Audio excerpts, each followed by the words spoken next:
अब जस्तो यसमा चाहिँ हामी एफ नम्बरको सल्युसन गर्दाखेरि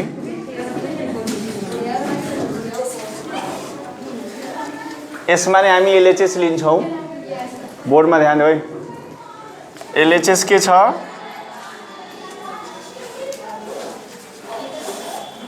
कि 1 minus cos 2a plus sin 2a upon 1 plus cos 2a plus कति छ sin 2a। ध्यान दिने हामीलाई प्रुफ के गर्नु छ tan a छ। आरएचएस मा हेर्ने आरएचएस मा हाम्रो tan a छ। त tan a लाई तिमी हल्का एनालाइसिस गर्दाखेरि के हुन्छ sin a by cos a। तिमीलाई मैले के भनेको थिएँ जब तिमी एलएचएस बाट आरएचएस प्रुफ गर्छौ नि त आरएचएस लाई पनि के गर्ने एनालाइसिस गर्ने। जो कि tan a ल्याउनु भनेको मतलब के हो त sin a by cos a ल्याउनु हो। त्यो चाहिँ ध्यान दिने हो। अनि त्यति बुझिसकेपछि फेरि एलएचएस मा आउने र थिंकिङ गर्ने कि हामीलाई अंशमा इंग्लिशमा न्युमरेटरमा हामीलाई के गर्नु छ साइन ल्याउनु छ र हरमा के ल्याउनु छ cos। त अब चाहिँ यसमा हेरौँ थिंकिङ गरौँ त यसमा के गर्ने भने जसरी यसमा sin cos 2a को तिमी फर्मुला भन sin मा फर्मुला भन। cos 2a को के फर्मुला भन्ने हो रे sin मा। त 1 माइनस 2 प्लस अब यो 2 sin a cos sin या एक अहिले चाहिँ यसलाई जस्ताको त्यस्तै यसलाई सार्दै यसले यो के स्टेपमा पछि हामीलाई राख्नु नै छ। फेरि 1 प्लस cos 2a को cos मा फर्मुला भन त cos मा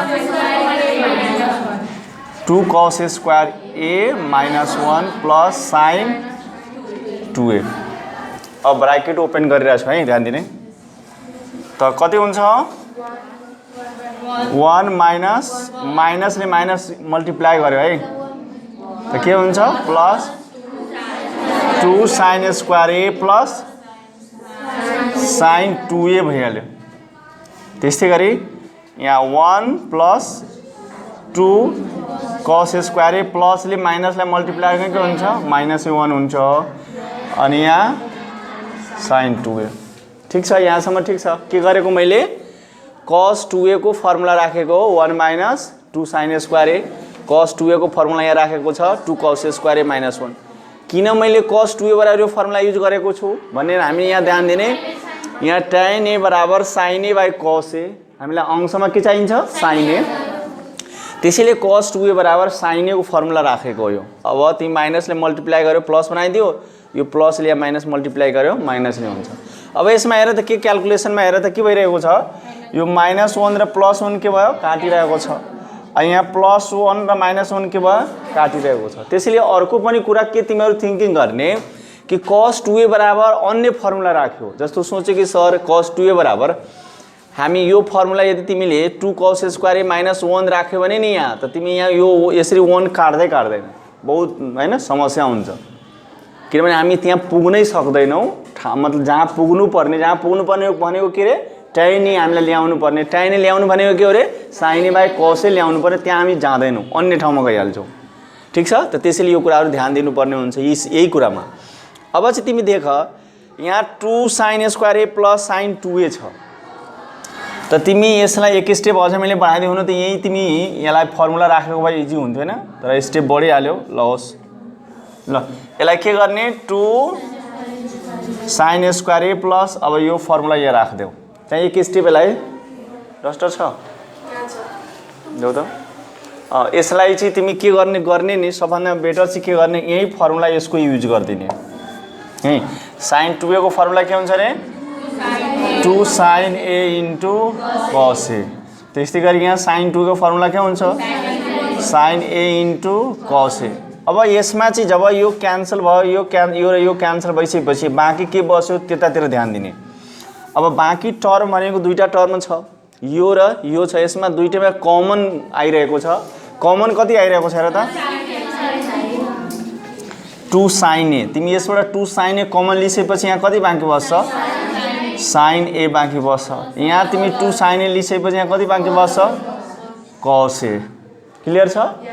अब हरमा आऊ डिनोमिनेटरमा हेर त के कमन छ 2 cos a। यहाँ 2 cos a स्क्वायरमा 2 cos a कमन लियो भने यहाँ कति बाँकी बस्छ कस ए बाँकी बस्छ, यो प्लस यहाँ लेखिदिने 2 cos ए कमन लिएपछि यहाँ कति हुन्छ साइन। अब यहाँ ध्यान देऊ,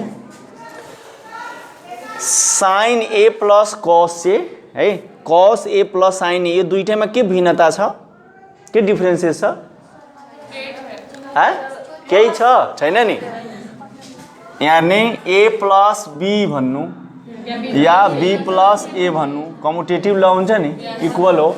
त त्यसैले यो भन्नु र यो भन्नु के हो, सेम एउटै हो। त्यसैले हामी यसलाई क्यान्सल गर्न सक्छौँ।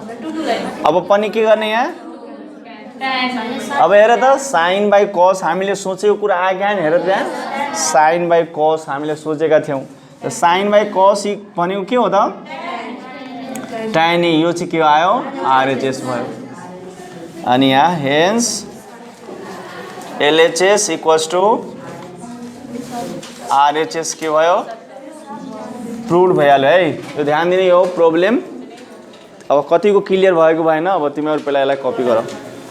यसमा जुन क्वेसन नम्बर 4 मा छ नि, अरू क्वेसन त हामी मानौ अहिले एफ गऱ्यौँ, एफ गरिसकेपछि नि तिमीलाई एफ पछि के हुन्छ अरे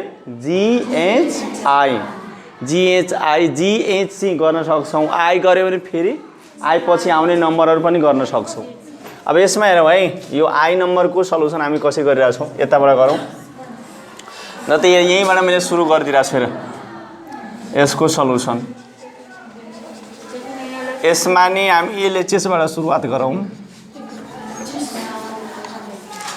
त यहाँ के छ, tan alpha plus cot alpha छ। त हामीलाई कहाँ जानु छ त्यो पनि तिमीलाई मैले कुरा फेरि गरेँ। जसरी हामीलाई RHS हेर्ने, RHSलाई एनालाइसिस गर्ने, 2 cos sec 2 अल्फा छ, त्यसलाई रेसिप्रोकल रुलमा गयो भने पढाएका छौँ 9 क्लासमा। यसको cos sec को रेसिप्रोकल के हुन्छ, 1/sin 2 अल्फा हुन्छ है।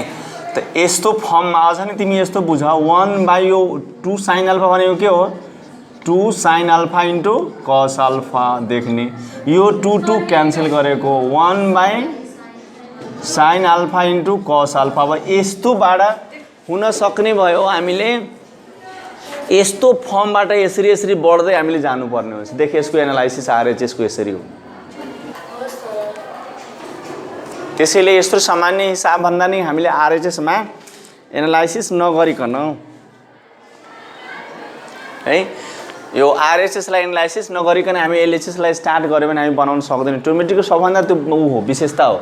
यो कुरा बुझ्यो हैन, cos sec 2 अल्फा को रेसिप्रोकल के हुन्छ, cos sec को 1/sin हुन्छ, तो 1/sin 2 अल्फा, यो 2 जस्ताको तस्तै। फेरि sin 2 अल्फा को हामीसँग फर्मुला छ 2 sin alpha into cos alpha, यो 2 क्यान्सल भयो, 1/sin alpha into cos alpha, अर्थात् 1/sin alpha into cos alpha भयो भने अब यसलाई हेर्ने हामी यहाँ पुग्न सक्छौँ। अब हाम्रो ध्यान भयो कि 1/sin alpha into cos alpha, 1/sin alpha into cos alpha. अब हेरौँ है के हुँदो रहेछ, अब त्यहाँ पुग्छ कसरी पुगिन्छ त्यो हेरौँ। तब tan अल्फा को फर्मुला हुन्छ यसको क्वेसन रिलेसनमा sin alpha by cos alpha लेख्ने, देख्ने ध्यान दिने। यहाँ चाहिँ tan अल्फा र cot अल्फा छ र हामीले जानु कहाँ छ, sin अल्फा र cos अल्फामा। त tan र cot को यस्तो फर्मुला भन्नु छ कि sin र cos मा होस्। त त्यसैले tan अल्फा बराबर sin alpha by cos alpha plus cos alpha by sin alpha. अब तिमीहरूले यो 9 क्लासमा पढेको कुरा हो, यो फर्मुलाहरू छ। अब यहाँ 9 क्लासको फर्मुलाको युज आयो। अब यो cos अल्फा र sin अल्फा को तिमी एलसीएम लिइहाल्ने, त्यहाँ के हुन्छ cos अल्फा, यहाँ के भयो sin अल्फा, ठीक छ, एलसीएम भइहाल्यो। अब एलसीएम लिइसकेपछि हेर यो साइनले यो cosले यो पुरै डिभाइड गर्यो भने नि cos क्यान्सल हुन्छ अल्फा, र यो sin अल्फा र यो sin अल्फा रे मल्टिप्लाई गर्यो भने के हुन्छ अल्फा। यो sin अल्फा रे डिभाइड गरेर sin अल्फा क्यान्सल हुन्छ र cos अल्फा र cos है cos स्क्वायर अल्फा हुन्छ। अब हेर्ने अझ 9 क्लासमा तिमी पढेका छौ, पाइथागोरियन रिलेसन पढेका छौ, पाइथागोरस रिलेसन पढेका छौ। sin square alpha plus cos square alpha बराबर कति हुन्छ 1 हुन्छ। त्यो 1 राखिदेऊ, 1/sin अल्फा। यसलाई मैले अलिकति एरेन्ज गरेर लेखिदिएँ। अब हेर त नानीहरू ठ्याक्कै यो आयो क्या हेर त, देख RHS लाई एनालाइसिस हामीले गर्यौँ।